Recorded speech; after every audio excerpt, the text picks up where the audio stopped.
in your way that you serve the church, to serve other people who maybe are outside the church, your knowledge of your faith.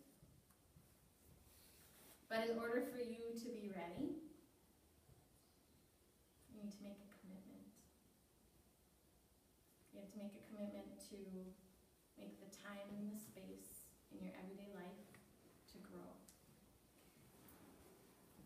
Because in that way our hearts can be ready to receive the gift of confirmation. And a lot of things are going to vie for our attention this year, you and me both. And so it's just to make a commitment to be open, and a commitment to enter into each of the pieces of the program as fully as you can. And some nights it might not be very fully because of whatever. But that's what I ask in your commitment.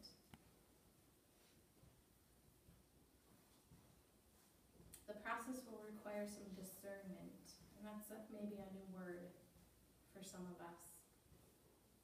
And it really is just listening to the voice of God and then doing what he asks you to do. And we can only hear God speak if we calm down, make time, and be quiet. Listen. We can talk. We need to listen too. I'm really good at talking, not as good at listening. And throughout the course of the next few years, you're going to be given lots of opportunities to deepen your relationship with God, but also deepen your commitment to enter in to whatever piece of the program we're doing, to enter in more fully to the prep process. Again, only with the end goal in mind that your heart can be as open as possible so that the confirmation, or the sacrament of confirmation, can have the highest impact. And this is, Mom and Dad, a family affair. Anytime that our children go through anything, but especially performing their faith and receiving a sacrament, it's something that we all agree to kind of enter into together. And so ask questions about what they did at our confirmation sessions. Be willing to have the discussions with them about questions that they have. And if you don't have the answers, ask Father Carlson. Just to be willing to seek with them and walk with them in the process. And as a family, attend Mass, talk about the readings, help that to come to life in your everyday life together, and pray together. And sometimes I think we're really good at praying together, like the Rosary, or a Hail Mary, or. But really to take time to pray for one another, for particular intentions that we have, things that we're struggling with, gifts that we want to receive from the Lord, if it's hope or joy or new friends at school or the test tomorrow, whatever it is, but to be willing to pray with each other and for each other. And parents, this process can rekindle your faith too, as we walk through together.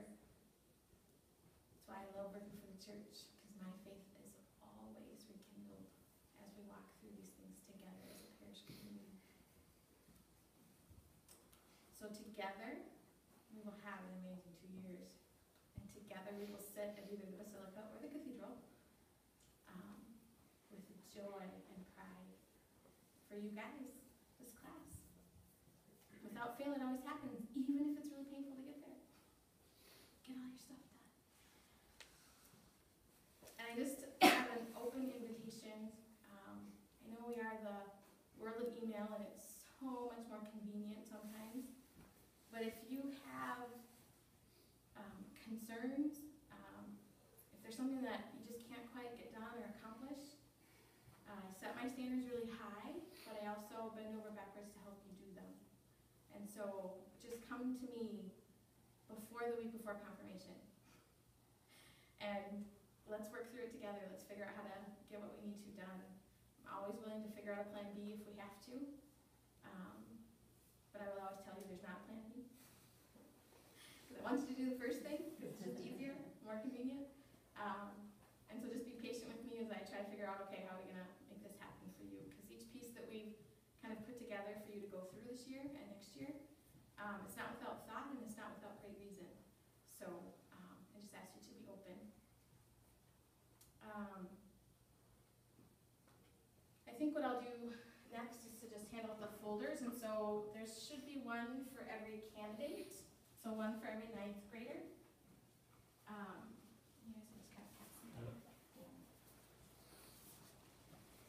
So really the components to our confirmation program are really kind of one night a month during the school year. We ask for you to come for some specific formation that'll help you prep specifically for the sacrament of confirmation. So there's probably about 6 this year, and there'll be about 6 sessions next year. And that's for the confirmation prep specific. And that's with the understanding that you are either enrolled in faith formation every Wednesday night, or you are enrolled in a Catholic school, or you're doing a homeschool curriculum that is approved to be Catholic. Can't do the Lutheran version of confirmation, because it wouldn't quite be the same. So that ongoing formation can take a lot of forms. I try to be respectful of parents' decision as to how you want to educate your kid overall. And then we ask you to come together and do this confirmations prep together a little bit more specifically. We'll ask you to do some service hours this first year, and we'll ask you to do the same set of service hours for next year. I'm fairly flexible. So if you have to do community service hours for National Honor Society, you can count that as your community service, because I don't want you to have to do double time, because I honor what you're doing. You're serving regardless. I'm not asking you to do more. But if you're not doing any service, I'm going to have to ask you to do some. I ask you to do a little bit more in your parish, because I think because preparation is done on the parish level, to get you connected here is a good thing. And so I do ask for the majority of those hours to happen here. And there are opportunities, endless opportunities, for everybody to serve St. John. So if you are trying to find out what to do, let me know. We have a long list. There will be a retreat component this year. It's on a Wednesday night. We bring in the National Evangelization team. And they come for like a 3-hour retreat in January. Try to keep it on a Wednesday night to make it a little easier so that everything happens on Wednesday nights. This year you get kind of a special deal. Our first all confirmation session will be a deanery event. We're bringing in a speaker here. And we're probably going to host like 200 kids. So that'll be kind of fun. So that'll be one of your sessions. Actually, no, I'm not remembering all the pieces. Oh, kind of the biggest deal. If you want to open your folders, and on the left side, I want you to pull out your little handbook. This just kind of describes each of the components, maybe a little bit of reasoning for it. And the thing that's going to kind of hit the ground running right now, but hopefully I've given you enough time to accomplish it, is your first paper, which is just a letter to Father and I as to why you think you're ready to enter the confirmation prep program. And I'm not asking for a right answer, I'm asking for honesty. Because what we gather from that letter, what we gather from the intro interview that you'll do with me, is how we curve this session. So if I find out that somebody's struggling with the real presence of the Eucharist, then we're going to go over that. Because we want you to have all the answers before you get confirmed. Not all the answers, but you know what I mean. I want you to not get to confirmation and still have questions. And so we're going to ask you to write that letter to Father and I, and then sometime in the next 3 weeks, you'll have to meet with me. It's 15 minutes, totally informal. It's just to ask you kind of where you're at so that we can move forward together and make sure that your time together for confirmation prep is fruitful, so that it's useful to you. So we're hitting things that are important. And there's no way for me to know that, because there's no way for me to know all of you really well unless I actually get a chance to talk to you for a few minutes. So again, no need to stress. It's 15 minutes of chatting. So don't worry about it. Don't be stressed about it. Like I said, it's just to gauge where we are so we know where we need to go. And all of that will need to be completed in time for the September 28th rite of acceptance. So there's kind of a formal thing at church where you receive a blessing from Father and you make kind of a commitment to start this process as first-year candidates. And that'll happen at the 10 o'clock Mass. And then we host hospitality after in your honor.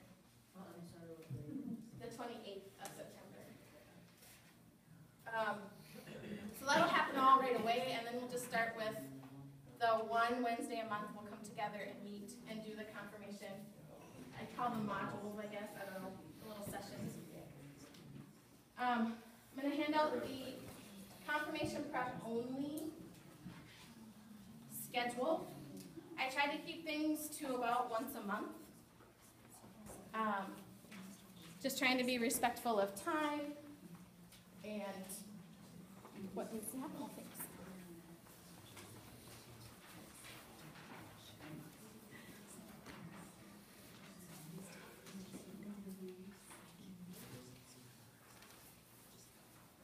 So about once a month, there's a session. And I think last year, I really try to make it sort of an oasis in your month, where you come and it's kind of a retreat style rather than classroom book work. Again, because I want it to be fruitful. We'll learn some things, but we'll experience some things too, together. It's kind of a lot to take in. On the left side, right side of your folder, I tried to make it really, really simple. So this is the log sheet for your service hours, so there's a form for that. But there's one sheet for every non-class that we do. So the first one is just a reminder and some directions on how to do your letter. There's just directions and some description of how to do an intro interview with me. There's just some direction. I don't remember what comes next. Oh, the right of acceptance. So you're accepting this part of the process. In year 2, we do a rite of sending. It's actually a formal rite of the church with a very particular blessing for what you're doing. The rite of acceptance is the same. And the sending, we send you off to the bishop to get confirmed in year 2. In January, I'm going to want to know who you're choosing for your sponsor, because at the end of February, I'll do a meeting with them to give them their information on what they need to do with you. Sponsors are like godparents. Oh, godparents. So similar, with the same role, although in confirmation, I just challenge them that it's not an honorary role, it's a pretty active role. So, but we talk about that with them, I train them. And then you have some things to accomplish with them, but you have then all the way until the spring of 10th grade, so you have a good year and a half to get that done. So hopefully that's enough time. Again, just some description on the net retreat. A net requirement, that's not really class time, I guess. Sponsor meeting, and then the service hours are due at the end of the year. I did take out a couple of things that I think have been done in the past, but I didn't think they were so fruitful. So we got a little easier this year in some ways. But we are kind of asking everyone to come together maybe a little more often to be formed together as a class for confirmation prep specific. So hopefully it's doable. Again, come talk to me, let's work through it, let's figure out a solution so that we can all accomplish what we need to accomplish and have a really good, fruitful 2 years. So, are there any questions about that? About what we need to do, when we need to do it, how we need to do it? You'll get another folder like this in year 2 that just kind of lays out the same thing, basically the same format. You'll have to do a saint paper instead of a letter to me. At the end, you'll do a letter to Father Carson to say that you're ready for the sacrament. And so for this, the confirmation, you just register for the 2 years, or do you have to register next year for the follow-up? To register next year? Yeah. Yeah, so technically, just for bookkeeping sake, I think, you do re-register every year for the 2-year program. So yes, you'll get a form next year. Yes, we'll ask you to register again. Sorry, yes, we'll ask you to pay again. And then we'll do the 2nd year of prep, so. Yes?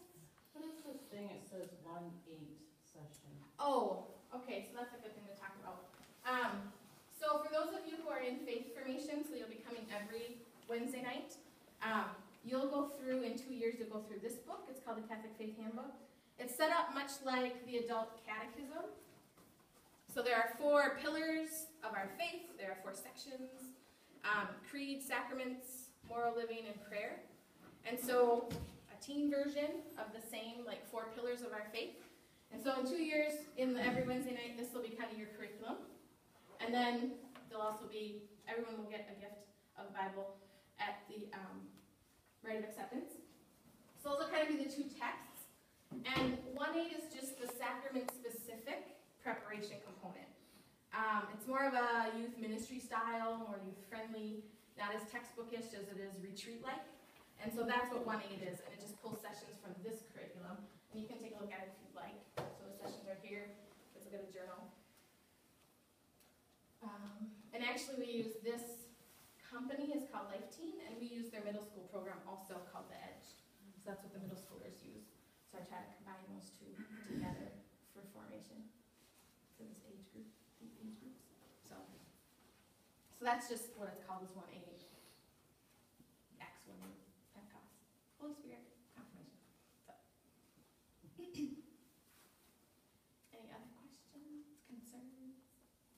Are we still stressed out after a long day? I'm not anymore, but I was. I think we'll just end in prayer.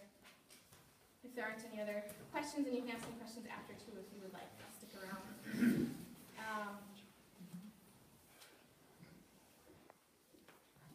Let's begin in the name of the Father, and of the Son, and of the Holy Spirit. Amen. Come, Holy Spirit. Fill us with your divine love. Rekindle in us the gift we've all been given at baptism.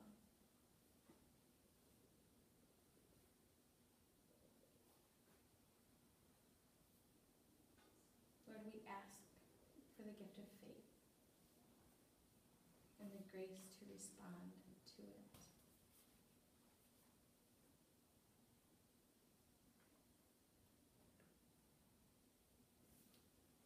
Lord, we pray for our everyday life. Whatever we might be going through, we just place it before you. We give it to you because we know you can take care of it.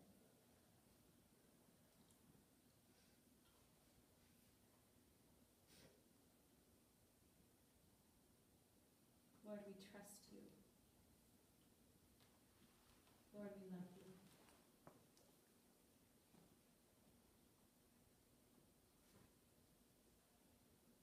Lord, we bring our petitions before you.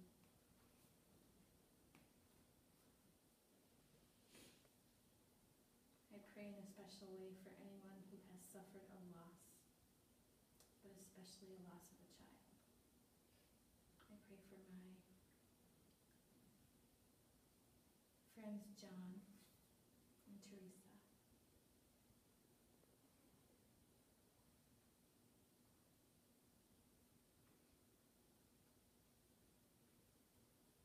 Lord, we pray for a new outpouring of the Holy Spirit as we begin this process together.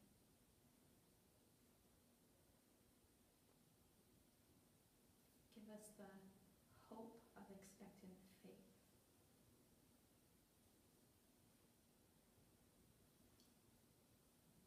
And Mary, the spouse of the Holy Spirit, we ask for your intercession as we pray. Hail Mary, full of grace, the Lord is with thee. Blessed art thou among women, and blessed is the fruit of thy womb, Jesus. Holy Mary, Mother of God, pray for us sinners, now and at the hour of our death. Amen. Thank you for being here tonight. I know it was a struggle for some,